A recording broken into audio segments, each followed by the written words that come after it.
I'm going to do a quick introduction of who we have sitting here on the dais with me. First is Michael Haid, to my immediate left. He's managing director of talent development for Lee Hecht Harrison. Next to him is Katerina Latona. She's the immediate past chair for the PMI, Project Management Institute Board of Directors. Next to her is Montazar. Did I get it right? He's told me that people in Saudi Arabia have challenged with his name. Absolutely. Say your last name for us. Muhalhal. Yeah, I'm not even doing that. Yeah, no, Good job. I don't blame you. I don't blame you at all. That is not going to roll off my tongue. But it sounds beautiful Oh, when thank you say very it. much. He is General Manager of Strategic Initiatives for Saudi Telecom. And next to him is Tyru Asan. He's Director of Operations for the Brightline Initiative and also one of the big organizers of this crew here. So particular thanks to Tyru. And at the end, my compatriot for the conference, Dan Montgomery. So I'll let Dan take us into the next section. So this is going to be a pretty rapid fire session for the next hour, followed by yet another one. So Friday morning, we want to keep the energy up. So the format here will be, we're going to ask each of these speakers to spend just 5 minutes telling us a story about how they've led collaborations across diverse peoples, geographies, or economic interests. And I think you'll see there's a vast amount of experience up here. So 5 minutes each on those as a way of introduction. Then we'll move into 20 minutes of panel discussion. We have a couple of questions prepared to seed that conversation. And after that, we will open it up to the floor for 20 minutes for your questions. And then, do we have microphones out on the floor, or we can use these? We'll do that. Okay, good to know. Okay, so with no further ado, why don't we? I was going to say why don't we start with Michael, but maybe we'd better wait just a second.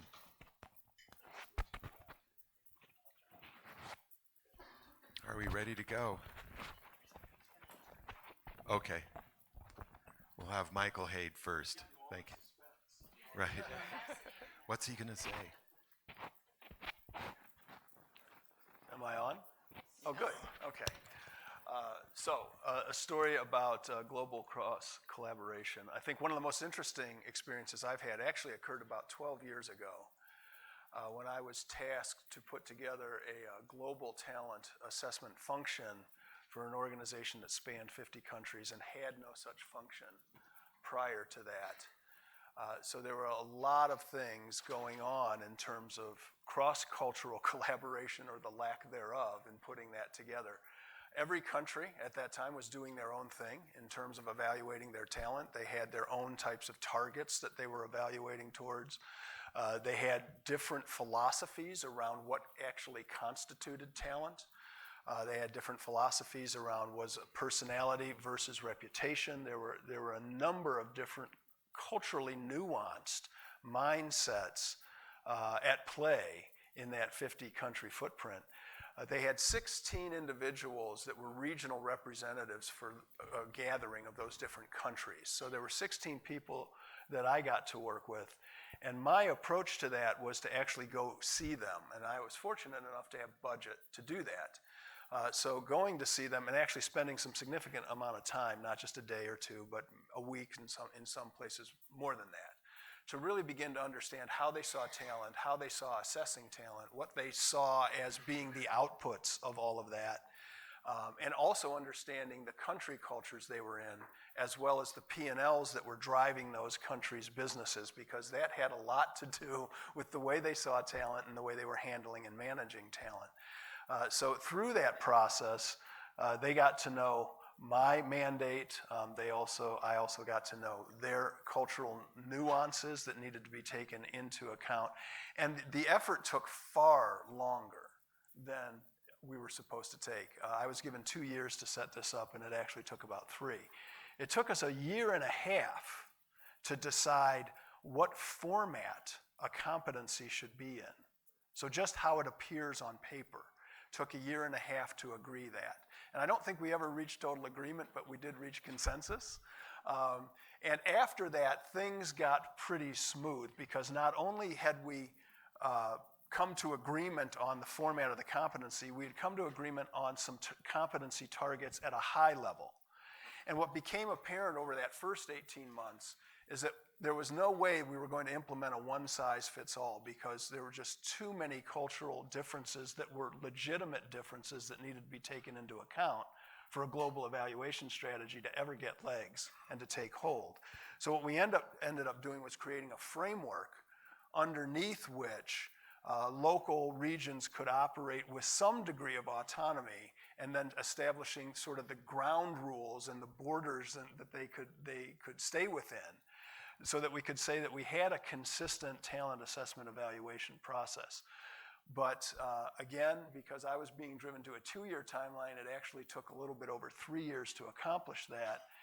And I think in that first year and a half, not only did we decide the competency format, which was fundamental to the ongoing work, we actually got to know each other in a much richer way, which enabled downstream that collaboration to actually produce some effective results. So that was one of, I think, the most interesting experiences I've had in terms of really having to learn some of the cultural differences, which ones we could work through and come to consensus on, and which ones we had to let stand in order to be legitimate. Thank you, Michael. Katrina. Thank you.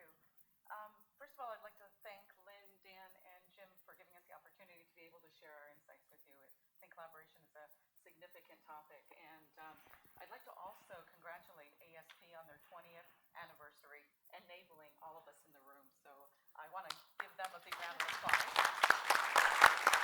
And I'd like to also say this doesn't cut into... Oh, here we go. Yes, I might. So I also wanted to mention, I hope that didn't cut into my 5 minutes. So, all right. So, great. So, my background is IT and professional services, 30 plus years, and I don't want you to continue Stephanie's thought process of doing math while we talk, so don't do the math on the 30 plus years. But I've been able to work across different industries, automotive, manufacturing, telecom, energy, and it allowed me to be able to see a lot of the similarities in terms of what works and doesn't work relative to collaboration and successful transformations. I've done a lot of significant transformations in addition to strategy planning. One that I'd like to talk about is an organization that spanned 43 countries and 150 operations, diverse operations around the world. And as you can imagine how diverse they actually were, and trying to transform that organization was quite a significant endeavor. I think there are 3 fundamental things that I have found in terms of being able to truly enable collaboration. The first is shared understanding. As you think about the strategy, as you think about what it is that we're trying to do, we often communicate what it is that we're trying to accomplish. We have to also communicate the whys. I heard a little bit of it yesterday. The why is even more important, because as one articulates what it is that you're trying to do, many different, thank you, there are many different interpretations around the world in terms of, if you just talk about the why. There are many different interpretations based on culture, based on perspectives, based on backgrounds and experiences. If you talk about the why, around why you're doing it, and I'm Italian, so this really is going to be a problem. It really aligns the arrows, right? It brings the arrows together in terms of in terms of not only the what, but the why it is you're trying to do it. Then people can make decisions. Decisions are made throughout the organization, and it's important to be able to have everyone in the organization, as you're transforming, making decisions aligned with why it is that you're trying to do it, what it is that you're trying to do. So bringing the 2 together, absolutely critical. A second component, I think there are 3. Second component, building relationships, being able to build trusting relationships throughout the organization.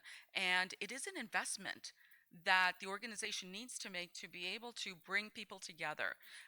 In this particular case, we had focal points from each of the organizations that were impacted around the world, as well as focal points for parts of the organization that were not impacted, because they cared just as much as the organizations impacted so that they needed to better understand what was happening, right? So being able to bring them together, to be able to create a bond, to be able to create a view together of how we were going to go on this journey, and being able to do that periodically, that was quite significant for us. And the third was frequent communications. It's not good enough to have one meeting and you think everybody gets it and everyone's off and running, right? You have to continuously communicate, continuously ensure that you continue to have that shared understanding, that you continue to calibrate, because your plan will change, right? With new insights, your plan will change to ensure that you have continued alignment. Absolutely critical. Those are my top three. Great. Thank you, Katrina. Montazar. Much. Good morning, everybody. Thank you, Brightline. Thank you, ASP, for giving us the opportunity to speak about our experience. I would like to report that everything is fine. We have no issues. We don't have gaps between design and execution and strategy. So that's, well, actually not. So STC, Saudi Telecom, is one of the biggest three brands in the Middle East. It's the biggest market share of telecom and some of the digital services that are provided in Saudi Arabia and in other countries in the region, Bahrain, Kuwait, and also we have some equity participation in other regions of the world. So if you speak to anyone in the telecom industry, they will surely tell you that everybody's under pressure. So our legacy products are suffering from pressure, competition from OTTs, from our beloved Googles, Facebook, WhatsApps, etc. So we are all looking into how can we expand our portfolios. And that portfolio will not be local or national, it will be international for sure. So how can the company now prepare for that transformation? From my experience and previous experience working with other companies who grew internationally, it's not an easy thing to do.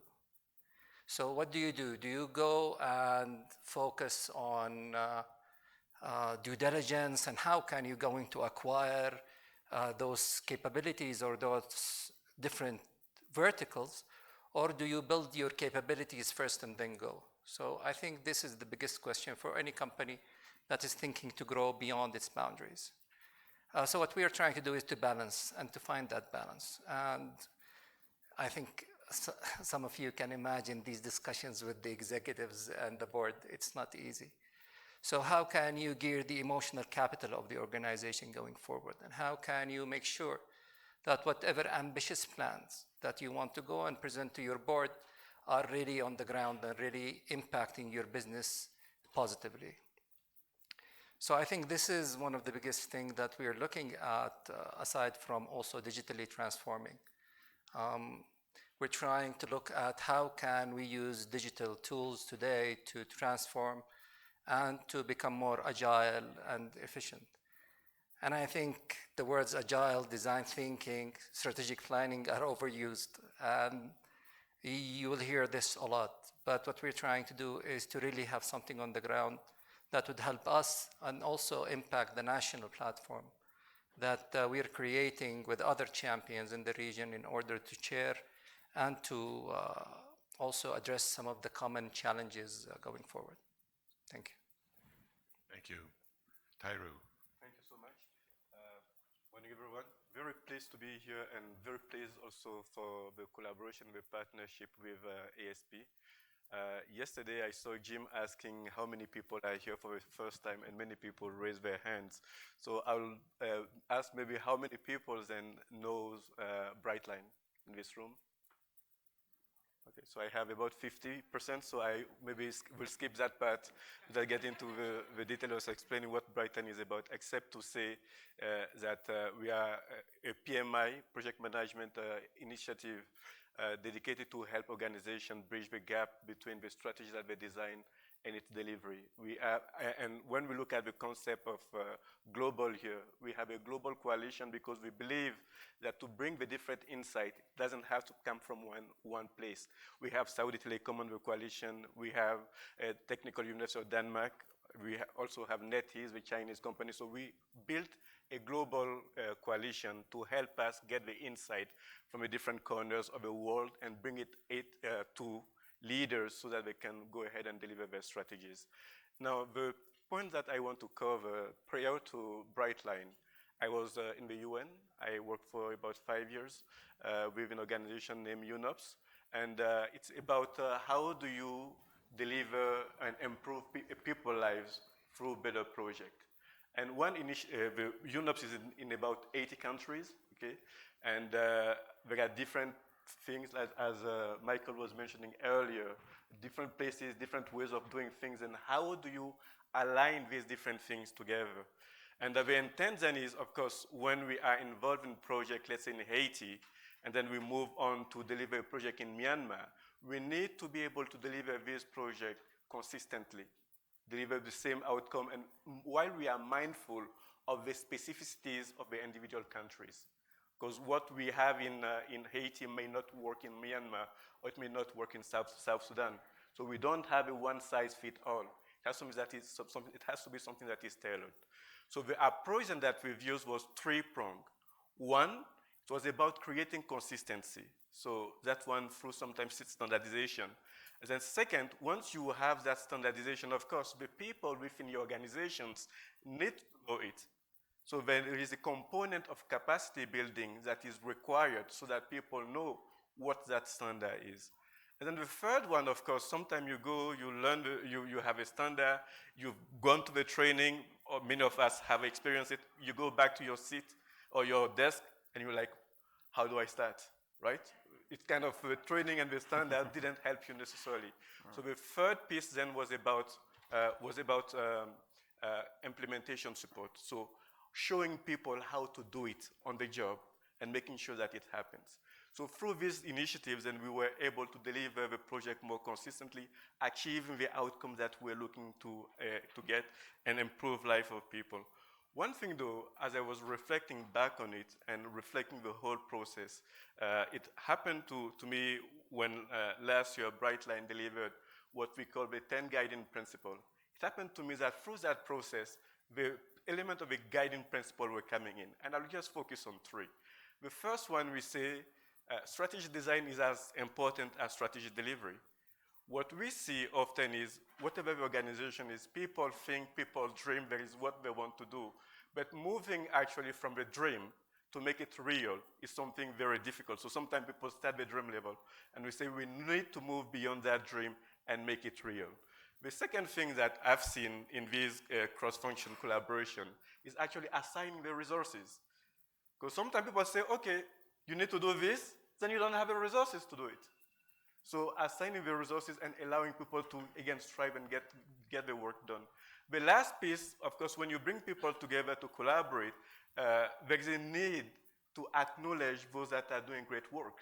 Because sometimes it seems like we finish and we move on without taking the time to acknowledging the great work that people are doing. And within the UNOPS, what we had was what we call POTIA, Project of the Year Award, where then we have an opportunity to take the learnings across continents and bring them up and then sharing that knowledge and hoping that what we have globally becomes something that is shared. Thank you, Tyru. Shall I introduce? We have two questions we want to just seed the conversation with, and we'll see where it goes, and then we're going to open it up to all of you. But the first one is, I think we all enjoy going to conferences. They're great opportunities to meet new people, get out of the office, talk about some big new ideas. And Brightline in particular has really established a presence at some very significant global conversations. I know you've been involved as a sponsor, I believe, at the World Economic Forum in Davos and some other ones, and these are things I love to read about what gets talked about at those. And since I know your focus is so much, how do you take the dream, how do you take the ideas into action? what do we know so far about those big global conversations, and how effectively have they translated into action, and what could we do to improve that? So I'm just throw that open to any of you. I think there are three things that come to mind through not only just Davos, but things convening associations like that. One is we get a really good sense of where the mindset shifts and the skill set shifts need to take place as the post-digital technology begins to really implant itself in different sectors. And what we've seen organizations do is start aiming towards those mindset and skill set shifts, knowing they're just around the corner, and begin the conversations around how do we transition towards those. So I think that's one set of information that comes out of conferences like that organizations take action on. I think another is knowing where skills are migrating has been really important. So if we used to source engineers from India, we no longer can do that, or in the next couple years, we have to go to the Philippines, or after that, we have to go somewhere else. So knowing where to source some of those from the migration pattern, if you will, of the skill sets has been incredibly useful coming from those type of conferences. And then the convening power itself, I think, is a really powerful way of pulling together the right types of stakeholders at the right levels. So when you're pulling together government and leaders of different sectors, civil society leaders, it really helps further the conversation around how do we define what the future of work looks like rather than having technology define it for us. Those are the things that I've seen be operationalized coming from conferences like Davos and others. I would add that as diverse ideas and individuals come together, we get to greater outcomes, better outcomes. We tend to come at things with one lens, one perspective, and when you bring those different lenses together, you get innovation and you get disruption.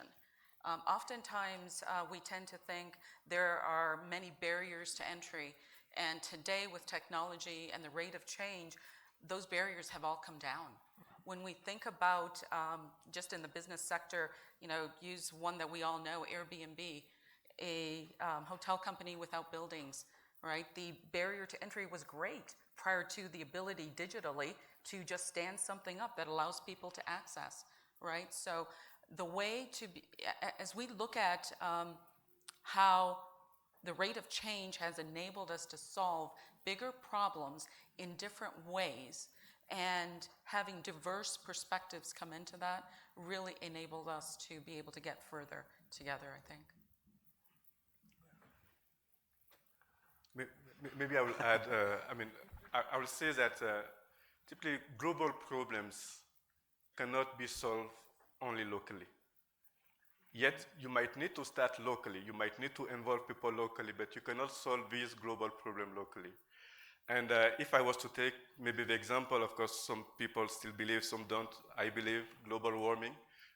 As an example, for example, you'll see that the action that you have in one place does not only stop in the place where you are.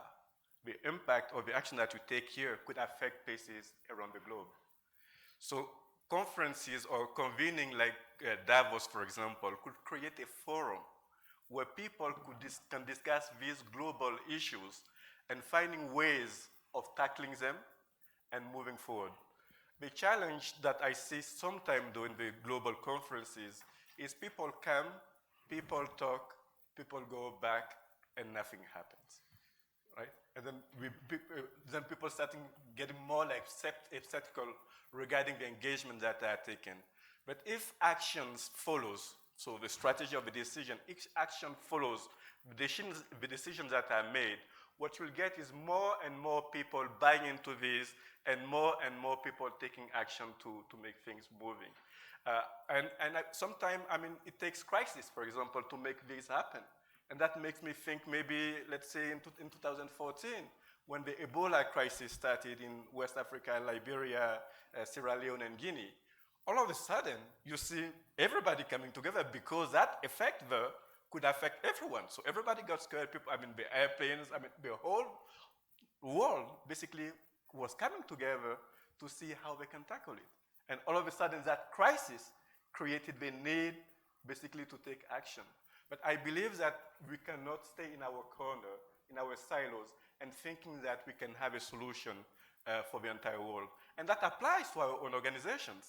Because sometimes within organizations, we tend to also be compartmentalized, meaning staying in our divisions and not being willing to reach forward. So within our organization also, we need to move beyond the boundaries, and the name is kind of made for it, move beyond the organizational boundaries to instill collaborations and making things move. That's what I will add on that.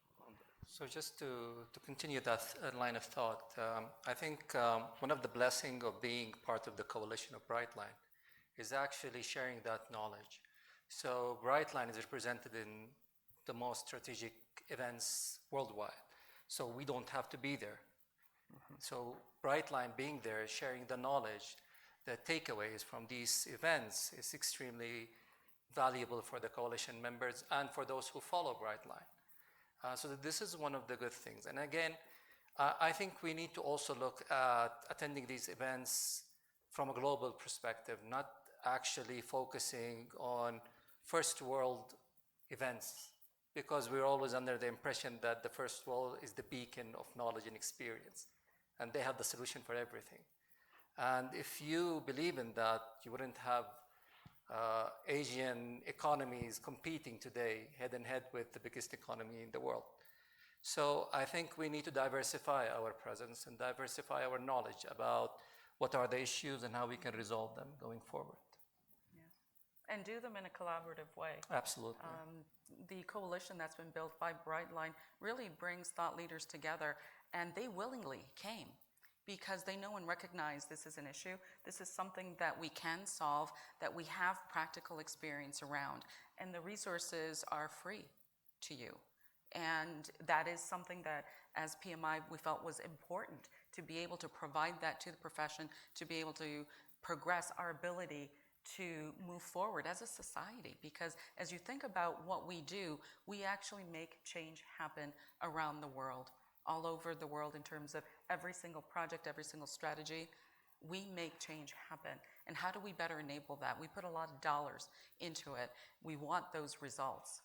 So I think it's a model for how potentially we could be doing things moving forward and creating assets and resources more broadly.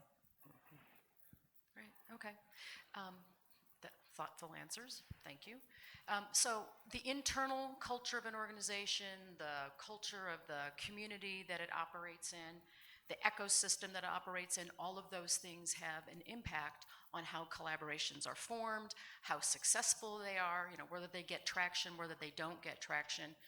In your experience, what are the elements of a culture, or the key features of a successful collaboration in a multicultural setting? What have you seen work? Where have you seen the speed bumps? Well, I'll go first again.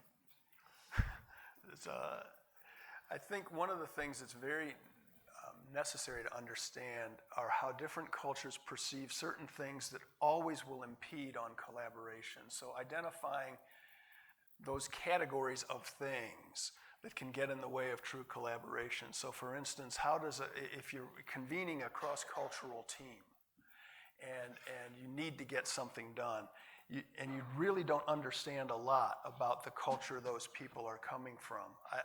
In my experience, what's been very necessary to understand is how they view authority.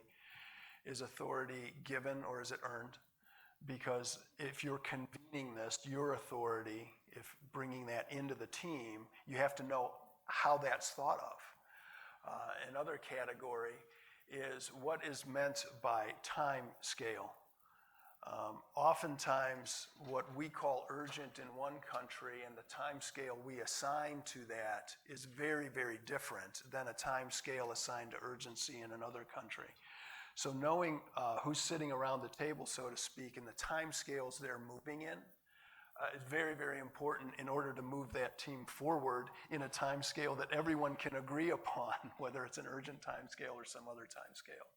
I think in terms of agreement and conflict management, knowing how cultures come to agreement and how they resolve conflict is very, very important in bringing together a group. And without understanding some of those, I call them fundamental perspectives on collaboration, the collaboration will tend to derail. Taking time up front, and it takes time up front to understand those, to get those out on the open and work with those, can go a long way downstream to having a very, very collaborative type of environment that produces good results. I'd say clarity of communication and accountability in however that's culturally defined are key to making collaboration successful. And I think what's interesting about that is that, yes, it's true, different cultures, different countries, it's true for different organizations. True, You know, that's everything you've just said is universal. If I've got two organizations trying to collaborate, everything you talked about is going to be, even if they're in the same town. True. All the issues you talked about are things you're going to have to consider, authority and timing and just those structures. So that's, it's universal.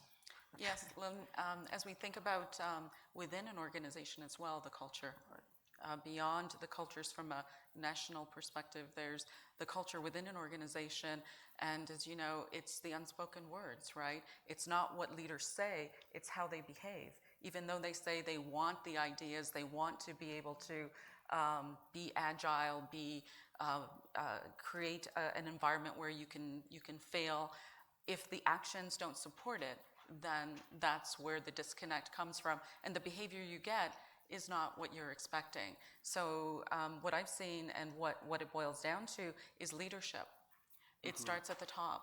In terms of the leadership of the organization has to know and understand what the culture is.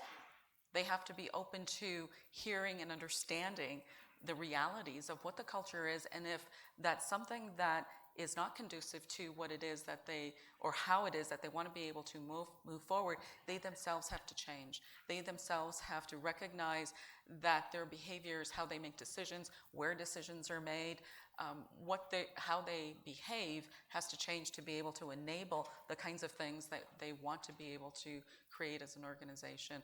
And that's not an easy conversation to have. And that has to happen inside your organization, but when you're collaborating with multiple stakeholders, you've just multiplied that. Exactly, because you have the organization, you have the stakeholders, and you have partners. So all of that has to come into play as you look at moving forward. And just to add, so it seems that every problem that we face today is solved by technology. And this is undermining the people aspect. So this is extremely important. And so, for example, if we are facing issues with cross-functionality in the organization, the first thing that comes to our mind, let's do an app and chat. Right? That would resolve the whole problem.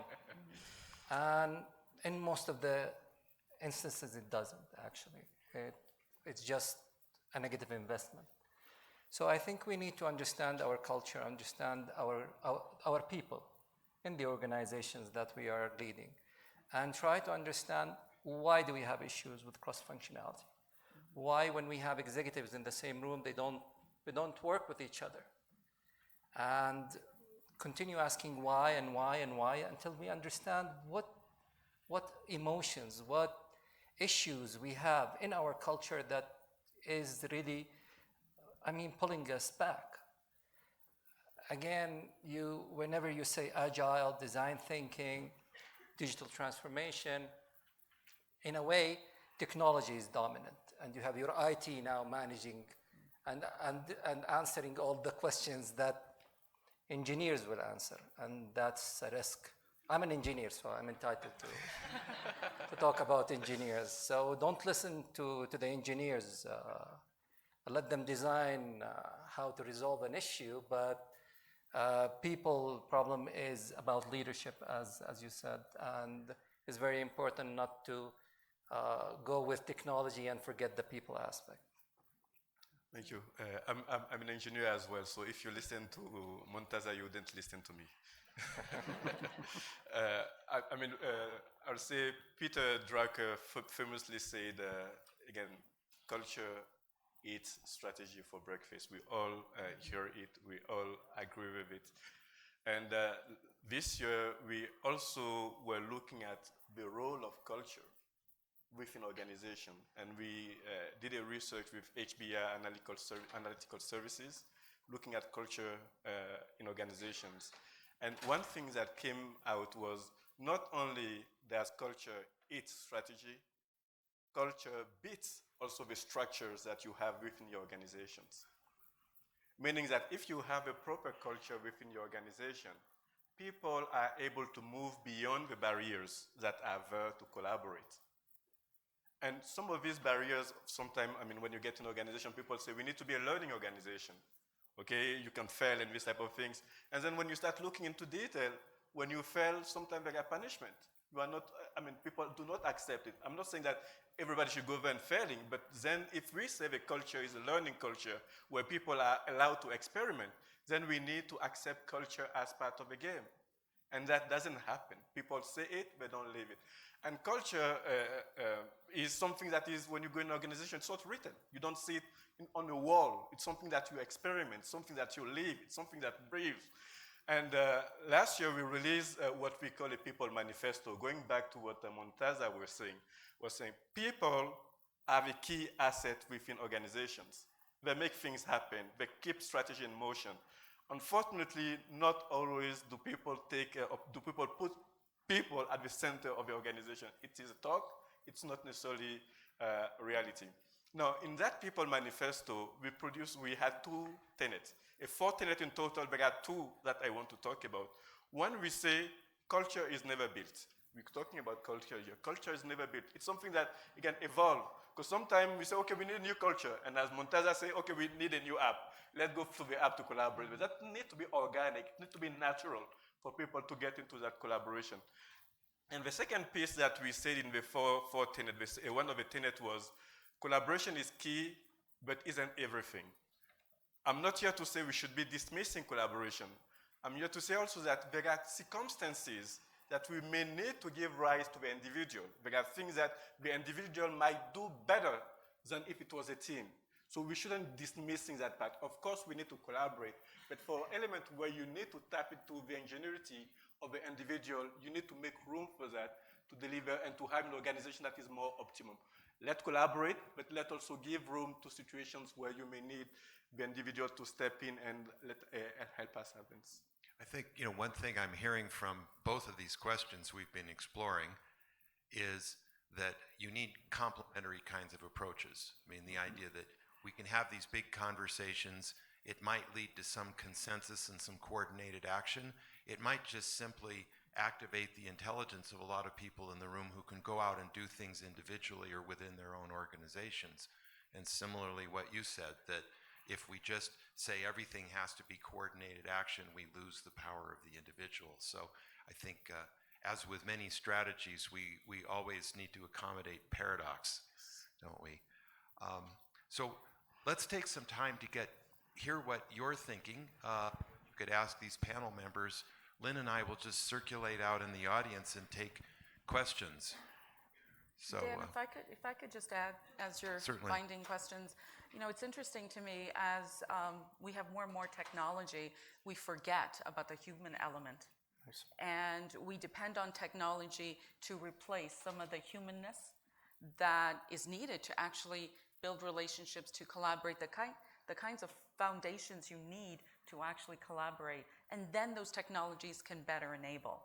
What we tend to do is immediately go to those technologies and we think we're creating relationships, we think we're collaborating, and we might be at some level, but not necessarily at the level that we need to be at. So the human element can't be replaced.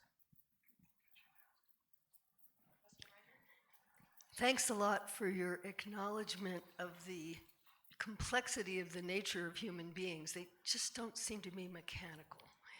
However, I have a kind of a mechanical question, which is, do you have experience about making the convening part systematic so that you are continually reaching out beyond whatever group is in the forefront at that moment. So do you have a systematic way of continually reaching out so you get new conversations from the different realities that live in people's heads all over the system? There's a couple techniques, and it's interesting that people are saying that, leadership is so important in all of this, and leaders typically don't understand the mindset changes they need to accomplish in order to either reinforce a culture or to evolve a culture. So at the leader level, stakeholder map that leader is being held accountable to is one way to institute that outreach that you're talking about, because many leaders under stress will bypass their stakeholders. It's just a stress reaction. I'm going to just get this done.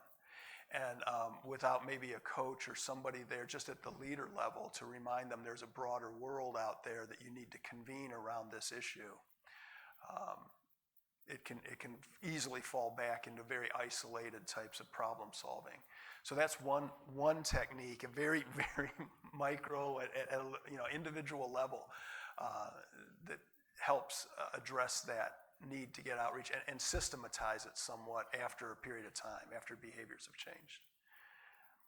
One of the things. Go ahead. One of the things that I've seen is being able to specifically bring together people from different industries, not your own, to be able to look at the problem, to be able to look at something, because they don't have your biases, they don't have your perspectives, and what they're able to do is be able to tell you things and see things. It's like a child. I have 3 boys. As they were growing up, the kinds of questions they'd ask is from a naive point of view, but they make you think.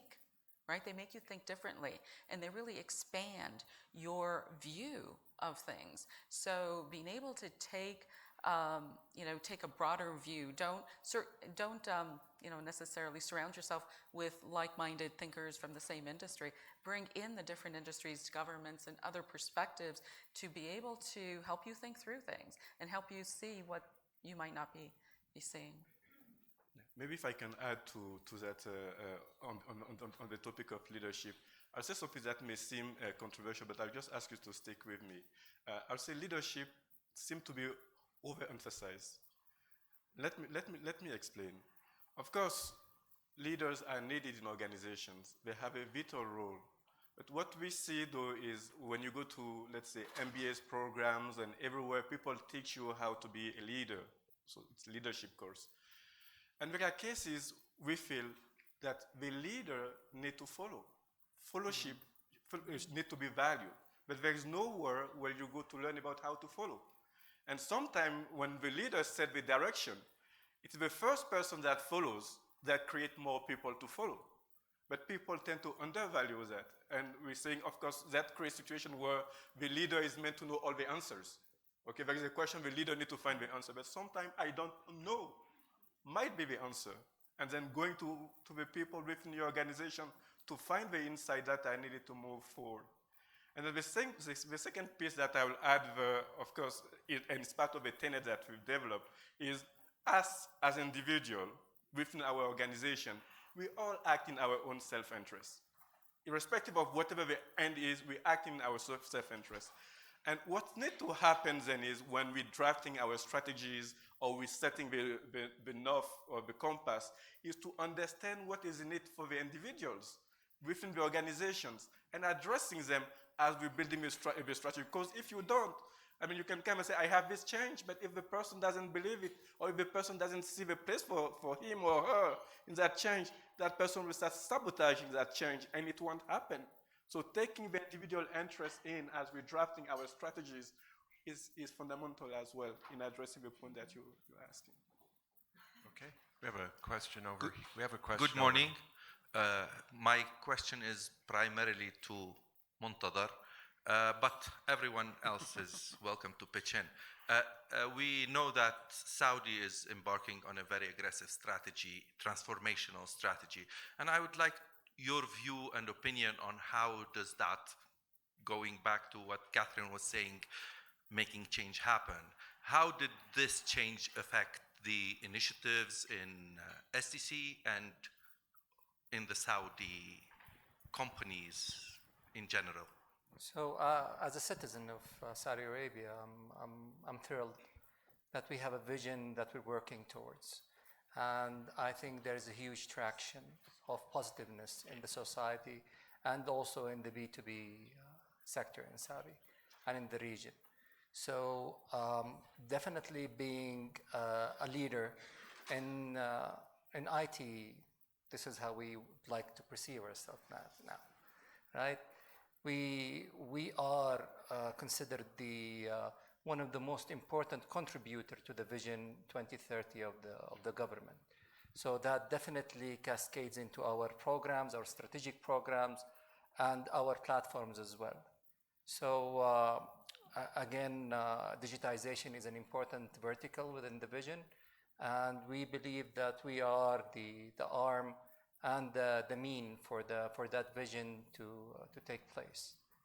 I just also want to touch upon again that point of diversity and trying to have everybody on the same platform. So the way we execute strategy in STC is by platforms. It's actually bringing everybody on the ground to look at how we are performing on the programs, on the strategic programs, and to think about how can we have a live online discussion about how can we revise as we go along. It's a very dynamic environment. Asking a business owner to draft milestones for the next 12 months and evaluating him or her on that business, on that milestone progression, it doesn't make sense anymore because things change dramatically. If this discussion was among the executives or the sponsors, you will not have that feedback at all. You will have everything green, everything perfect. So we meant to have the middle management participate in that.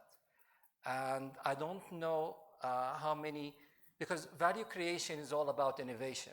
And I don't know how many corporate executives have been innovative or big ideas came from corporate executives. It's usually from down in the corporate, from people who are not seen, not heard. So we're trying as much as possible, again, to maintain our corporate status and not to have our corporate, upset with us, is to have a bigger participation of the middle management and those people who really are creative and innovative in the organization going forward. I have a question. I'm also an engineer, so I live in the delusional world that everything is a technology problem. But what I'm hearing is quite clear that you can disagree with each other in a chat room just as easily as you can in person, so it doesn't really necessarily solve the problem. Is there a technology area that you think could be improved that would assist and facilitate that better that you haven't seen yet, or maybe is kind of in the wings somewhere? Is there something that you'd like to see created in tools and things like that? So I'll answer. I think that question was addressed to the engineers. Who, by the way, you don't listen to. So. Well, even to the non-engineers, if there's something that you really wish the tool would have done, but it didn't do. So yes, you can use that to collect feedback. So you need, so for example, you can do a survey, right? A tool to do a survey and trying to assess why people don't talk to each other. Are they fearful? Are they, for example, lack understanding of their roles? So that you can use technology in order to do that, but it's actually you're having visibility on the root cause is not a technology issue, it's a human issue. And then how you can go about it could be, technology could answer that. And efficiency and effectiveness would be an output of that technology. But again, in all telecoms, in all technology companies, technology become the objective. And we tend to forget what's the value that we want to create by using technology. So we want to be agile. Okay, let's bring the best consultants, the third parties, and we are agile. But why do we want to be agile? So we tend to forget that. That's all I'm saying. But I agree with you. Yes, technology can be a tool to solve a problem, but we need to solve the problem. Good morning, thank you. I had a question about Brightline's resources that are online for us. What do some of you recommend that we need to use the most from those resources with our ecosystems? And what's come out like in the last year, because I know you were at our conference and since then we've seen training. Like, can you just give us a quick briefing on some of the new stuff? Yes, thank you so much for this opportunity. We developed a series of resources that could help, again, bridge that gap. The first set of resources tend to be research oriented. So we were looking more at what are the challenges that are there. So we released a report with the economists looking at challenges that organizations are facing in terms of bridging that gap. We also, last year, worked with Quartz to look at a crisis. You know, sometimes when you have crisis, and I was mentioning earlier, organizations tend to come together and tend to align and focus on tackling that crisis. So we were looking at what is it about this crisis that make organizations rally, that make people come together to tackle the challenge. There are cases where organizations might not survive a crisis, but many organizations do survive a crisis, and what is it there? So we released a research also that is looking at it and providing some insight. The last one was what we just released this year with HBR Research Analytics Service that is looking at, again, organization boundaries and see how we can move beyond them and make things happen. Now, there is a document that we released, we call it the 10 Guiding Principles. That one I'll see it as a foundational document. There are 10 guiding principles that we feel that if you are able to use them, apply them within your organization, from acknowledging that strategy design is as important as strategy delivery, to basically recognizing people that do great work within your organization, and allowing an agility mindset. All these 10 guide principles, we feel if you can apply it within your organization, you sustain a better chance of making the dreams that you have, the ideas that you have, coming real. And one thing that we've done last year was releasing a massive open online course on Coursera. It's there for free, and that course uses as foundation the guiding principle. So you can go over, you can even get the certificate, all of it for free as well. Of course, we continue to look at more inside. There are the books that we're releasing as well, looking at these specific pieces. Last year, our focus has been primarily at looking at people, the people side of transformation, and we released the People Manifesto, which we felt is quite insightful. This year, we'll be looking more and more at transformation, because our organizations are experiencing more and more transformation. Organizations are being disrupted overnight. And how do you navigate through that transformation ecosystem? And that will be, again, more things to come in that arena. And then, of course, one thing is to get the content. What we want is for you to share it with your colleagues and for you to send us feedback. Maybe what we said might not, one thing that we say might not work exactly for you. So we want to hear that. And we want to be able to, again, applying our principle, the feedback loop, making things better. Yeah. I don't know if it answered the question. You did. I'm wondering if they could speak to what they're using from the tool you're talking about. Are you using the MOOC course with your ecosystems? Are you sharing them? Yes, I would go back to first the principles. I think if you look at the principles, you know, you can look at them and say, oh yeah, of course we do that, but you really have to look at it and internalize it and really look at how is it that you are operationalizing those principles and such. So the principles are absolutely a foundation. The MOOC course was great in terms of being able to, those who like to be able to dive deeper into learning more about them really enables, and you get a certificate on the back end, which is kind of nice. So the principles I think are foundational, and that would be the first thing that I'd suggest folks do, and I do promote it all the time. Okay, we've got time for a couple more. One more question. Good morning, thank you. I've got a question about leveraging technology for collaboration. I'm a strategist, so I'm looking into the future, and we see that technology is shrinking the world by increasing transmission times, and it's changing the way we can understand the world with analytics and machine learning. What actions do collaborators need to take to be sure that they are in charge of the technology and not ruled by the technology. On the other hand, the second part of the question is, how do we educate collaborators so that they can understand what technology is available and how to use it? I think one of the things that is really incumbent on humans is to frame the problem that needs to be solved through technology or other means, and not let technology begin to create the framing of the problem. That's happening more and more as technology gets more intelligent.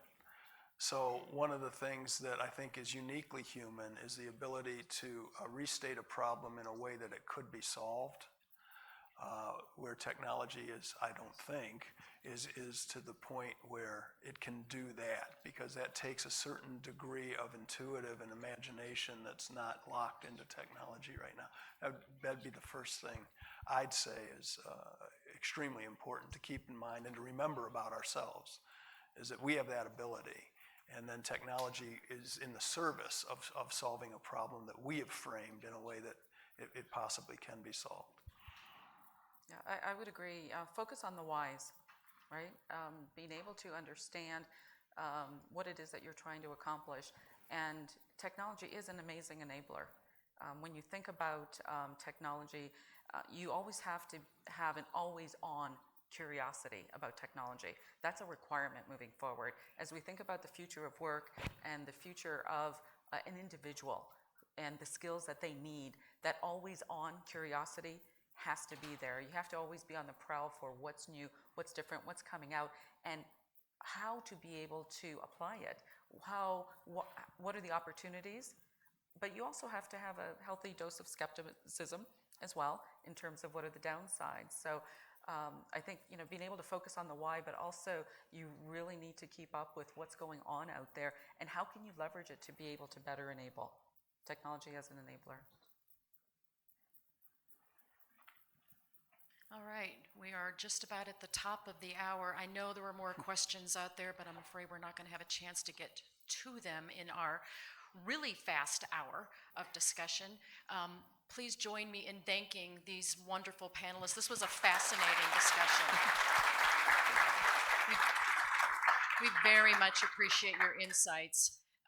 We're going to roll right from this session into the crowdsourcing the conference, so your brains are primed now after this panel discussion and sort of what we've heard so far at the conference, and we hope you'll stick around and share your insights to help us think about what ASP and what we as strategists need to think about doing in terms of how we plan, develop, and deliver strategy across multi-stakeholder ecosystem. So we're going to reset the room for a couple minutes, and then we'll roll right into that conversation. So I hope you'll stick with us. Thank you. Thanks, everybody.